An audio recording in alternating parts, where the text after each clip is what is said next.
Magluluto po ako ng tuna kare-kare.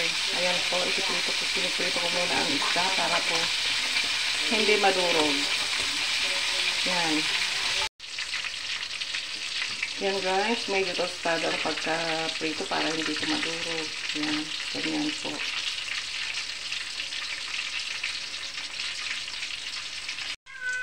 Tinanggal ko po yung mantika, tapos naglagay po ako ng butter. Tapos, yan, bawang po. Nagigisa po ako ng bawang. Tapos, sibuyas. Lalagyan ko na rin po ng sibuyas. Yan. Ganito po ako magluto ng kare-kare. Tuna kare-kare.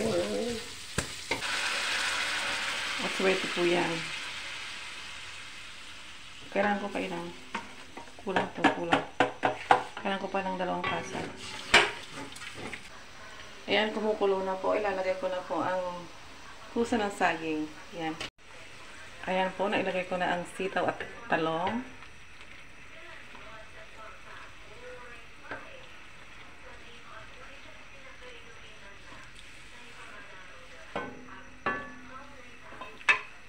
Ilalagyan ko na po ng asin.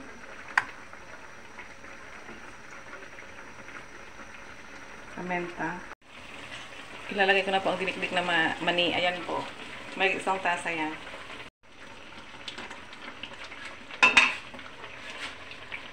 Ilalagay ko na po ang tuna. Ayan po ang tuna. Para hindi madurog po, dahan-dahan lang paghahalo. Ganyan.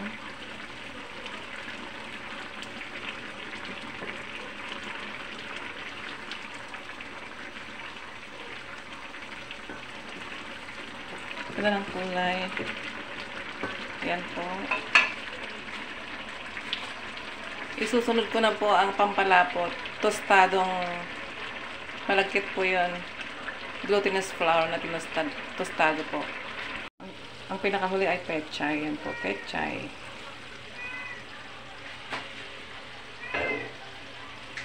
Ang bango.